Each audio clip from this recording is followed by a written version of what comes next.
All right, guys, welcome back to the show. I've got, of course, myself and Misty here today. And the show, by the way, guys, is brought to you by Story Property Management. But let's jump in today, guys. We're going to talk about scams. We're talking about getting scammed by somebody. So, actually, rental scams. So, this is the situation that we came across a little while back. Of course, we did not get scammed, full disclosure, but we were able to catch this, and it was a bunch of red flags that popped up. So, I want to kind of run through the story, and I'm gonna let Misty jump in and tell the story. From the beginning. It was a property that we had leased. So, Misty, if you want, we were getting it leased. So, Misty, you want to start from the top, kind of talk about what you were going through and experiencing, and what happened. Well, the individual that applied, everything looked good as far as credit and background check and all that. Everything was good. Sent over paycheck stubs, ID copies, all that stuff. She was moving to the area, so she did not view the home beforehand. She just saw it, online, went through the pictures and wanted to go ahead and secure it. And that's not uncommon either. I mean, people will. Correct. You may live somewhere, and you're like, I You don't can't want to make it. fly somewhere in advance just to do a rental. Yeah. I would do that. I'd pictures and lease it, and Yeah. I was gonna live somewhere else. Yep, especially if it was listed by a management company or something. Right. Yeah. So anyway, we went through the process, got verification from employer and stuff, and uh, went ahead and approved them to move in. However, the way I do the leases, once we sign the lease, they have 48 hours to pay the security deposit. hmm And of course, move in and all that would be after that fact. But we never pull it off the market until the security deposit has been paid. And so she signed the lease. And then after that, I told her, here's your deadline. This is what you need to do. Send the security deposit, blah, blah, blah. And then communication after that kind of got few and far between. She kind of spaced out on me for a little while, Yeah. disappeared. And so, again, it never got pulled off the market or anything. So we still had it going. And then every once in a while she'd reach out, oh, I'm sorry, I was out of town, or, this or that, kind of excuses. And so I just, respond to her and kind of see where she was going with this. hmm And then just kept working to get it filled, because obviously we weren't going to move forward with her if she couldn't provide that security deposit and secure the property. So, um, don't want a tenant that's not communicating well. Yeah. So during this time, though, it was a lot of excuses of, oh, I'll have it this time, and I'll have it that time, and you're still kind of going through and talking Or with can I them. meet you at the property? Yeah. And that's fine, but not until you pay the security deposit. Why am I going to waste my time driving over to the property and meet with you when you haven't secured the property? Yeah. First step first. Yeah. And again, there wasn't anything terribly alarming about it, because in the beginning, because it's not uncommon that someone's moving from a different state Mhm. or a different area. Maybe they're in South Texas, they're moving to North Texas, and they just like, hey, I just need to go and get it done. It's not and this property wasn't like it was in the hood either. I mean, it's actually one of our properties, and it's not a bad property. It's a nice neighborhood. It's just Got a HOA. HOA, you know what I mean? So, it's not a horrible, it's not a hood property, right? It's just, so anyhow, so we went through that, and this Facebook post, I'm going to read this, guys, by the way, so you'll have to bear with me for a second, because, um, it's kind of lengthy, but I want to read it, because while we were going through this, I actually we're part of a Facebook group, a landlord group, and someone had posted this, and again, I'm reading someone else's post. This is not our post. So it was a situation they went through, and it made me go, huh, Misty, I think this is onto something. This is probably what it is. So let me jump in here and read this. So again, bear with me for a second, because I'm definitely not the professional audio individual, or was it a book reader? There you go. So, all right. So there's a Facebook post that came up on this landlord group, and it says, I have a house for rent in Texas, and January 2023. I posted it on Zillow Rental Manager, and by February 1st, I had a few applications. One of them I approved, already moved in, and that's where the story begins. Again, this is not ours. This is their words. So one, she mentioned that she was a travel nurse named Laura. And by the way, the names are changed. So recently divorced, so she needed a place to move out. She needed a place to move out of her current residence with her 2 kids. She applied on a very bad snowy, on the very bad snowstorm in Texas. Gave an excuse that she was at work and not able to show up. Therefore, someone named Mary would come see the home and record the video for her. Now, that stuff kind of happens every once in a while. You'll have someone, it's not common, but I mean, it's a little bit of a red flag. She wanted to move in immediately, but she was living with her mom, and it sounded as she needed a place of her own ASAP. When she applied to my listing, her credit report showed in Zillow that it was excellent. 789, 100% payment, on time, and zero debt. No eviction record. Her income was verified through Finicity, MasterCard, so it sounded more trustworthy. She signed the contract and wanted to move in on February 15th, 2023. She also sent me her ID via message, chat box, and Zillow Rental Manager. However, I received her first month deposit by Zelle. The money came from the account named Isa, right? I-L, yeah. Mm-hmm. Looks like Isla. Isa. And so then on February 15th, I didn't receive her prorated rent.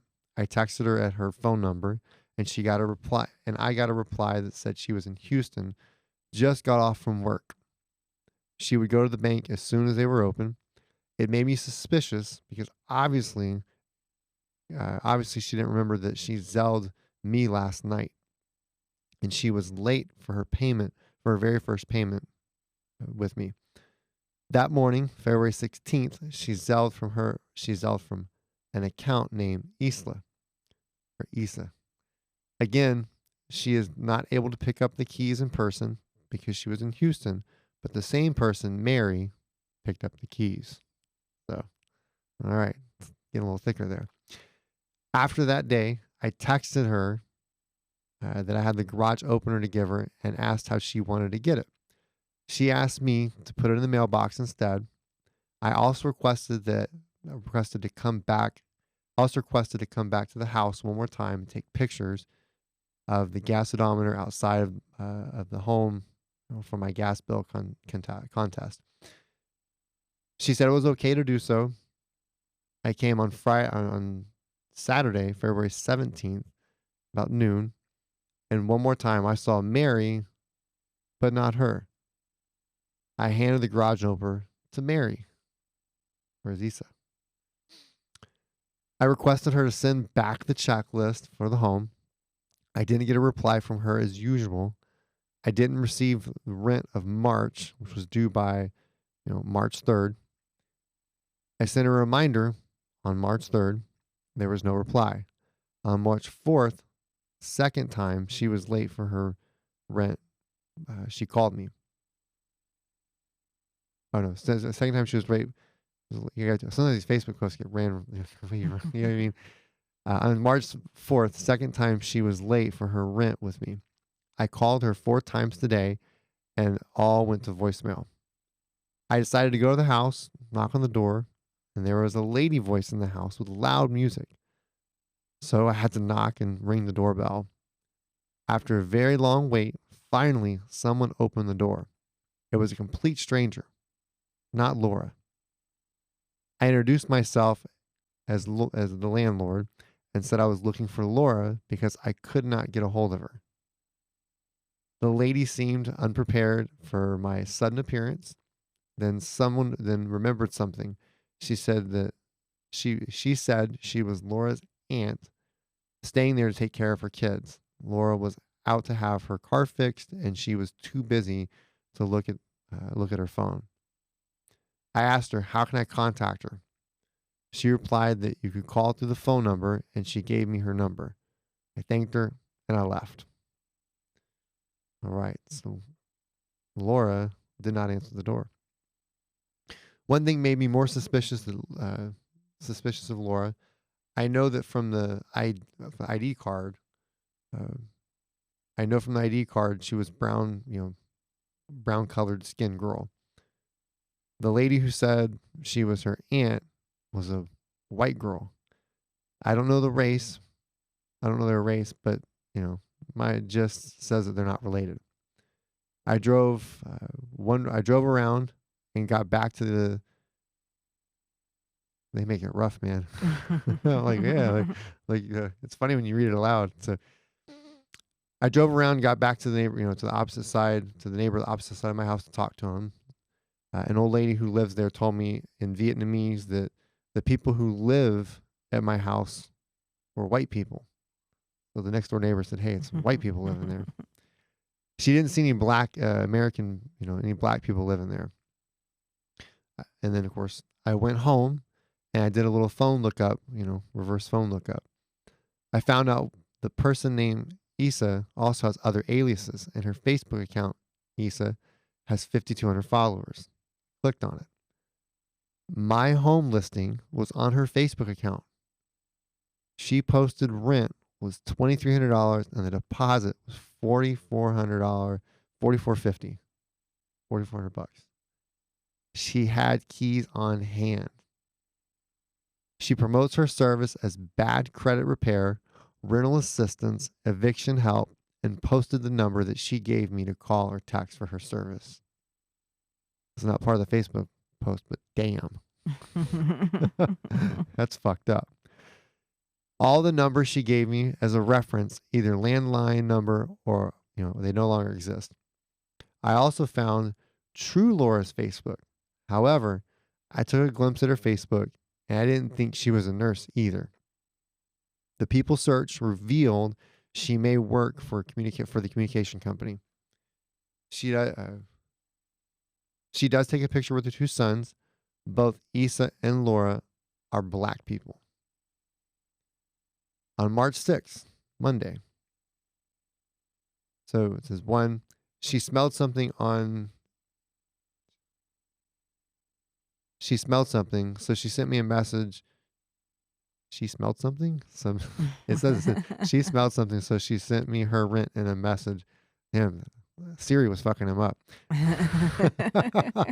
I might have making fun of the person who wrote it, but Siri was definitely fucking him up. So we'll paraphrase that. So she sent me her rent on March. She sent me a message that on her rent on March 1st. So she sent the rent on March 1st before she could do a notice to vacate. He could do a notice to vacate of non-payment of rent. Again, the money that she sent came from Issa's account. And then, of course, the second thing, it says I contacted the utility provider as well as insurance provider. They couldn't give me whose name was on the service account with them, but they both told me it was not the name I provided them. Now, I don't have solid proof. However, I still want to start the eviction process for subleasing without approval from landlord.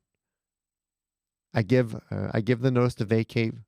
I gave them the notice to vacate for lease violation to the aunt at the premises on March 10th. And then, of course, he asks a couple of questions. So let's just kind of stop there and kind of talk about that. That basically, when I read that, and of course, again, the rest of his post, he asks questions about what's possible. It's a landlord group. So basically, he's got Laura here who is bamboozled him into the idea. She's basically, it's a scam, right? So what Laura does is Laura says, "Hey, I'm going to, they're stealing someone's ID is what they're doing, and they're using someone else's ID for all of their credit and everything. So it all checks out, and you're like, oh man, it's great, it checks out. We're good. Did your verifications, and then what they're doing is they're taking your home and they're placing it on Facebook, and they're putting it and saying, hey, it was rent for $2,300, and the deposit was, $4,450. So they're, and the deposit may not even be $4,450, and the rents may not even be $2,300. Yeah, they probably doubled it. And then increased the rent. Increased the rent. And here's where it's really fucked up. She says she promotes her services of bad credit repair, rental assistance, and eviction help. So she's like, hey, look, we'll help you out with some eviction, by putting you in a home that you're not supposed to be in. Yeah. You And know? rental assistance, yeah, we won't run credit, background, anything. You Yeah. just pay the cash and move in. Yeah, we pay the cash, move in, right? And then bad credit repair. I don't know how the fuck she helps with that, but apparently she They're not helps. going to report them because they don't know who they are. I can't find the motherfuckers. I don't know who was actually living there. Yeah, I can't find them. Maybe she's got one of those credit repair companies where it's like we'll repair your credit, and then like they don't really do shit. Yeah. By the way, guys, just so you know, shit falls off after 7 years. We'll just leave it at that. I was young and dumb at one time. Um, and I say young and dumb, I mean like 17, 18. So, so understand that, I mean, that's crazy. Like she's basically coming in here and she's saying, hey, uh, she's, and subleasing is not illegal, but it needs to be known, right? If, Yeah, a lot of the standard leases exclude it. yeah. So. And this person is, and this, by the way, this person is using the Texas Realtor lease contract. So they're using it, so it's not, again, it's not illegal to sublease, by no means. What this person's doing is scamming because they're putting someone in there that's not supposed to be in there. They're doubling the rent or whatever. They're upping the rent. They're doubling deposit, all that shit. And then they're doing it. They're doing it through. Again, it's fucked up. That's another way to put it. So I tell that to fill some context about what we just talked about and what you had gone through. I think that because we've had this question. I had this just last night, one of the jiu-jitsu students to say, hey man, have you guys dealt with eviction? And I was like, man, honestly, we really worked very hard at screening tenants. Like that's just your biggest thing. If you do that, you don't have to worry about it, right? Now, I'm not saying this person was, did wrong or horrible. I mean, they may be a landlord for some time and, they just came across, and I think, someone got bamboozled once, you know what I mean? I'm sure they're bamboozling some other people. That's why I'm on here talking about it, because I'm sure they're probably going to bamboozle someone else who's a solid landlord and just, did what they were supposed to do, but they just had the ability to slide by. So so you just the other day had another application come through. So talk about that.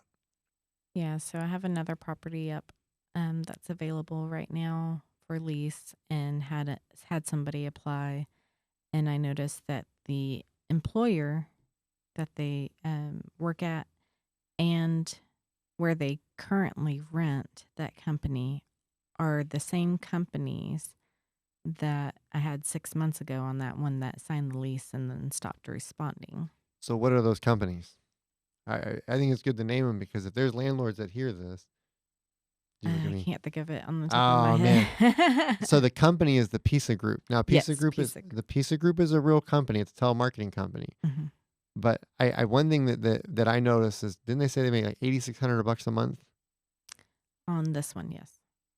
I went and looked up the Pisa Group, and I was like, they were congratulating their telemarketers for making $80 in a day. Now, I don't know about you guys, but I've done some fucking math.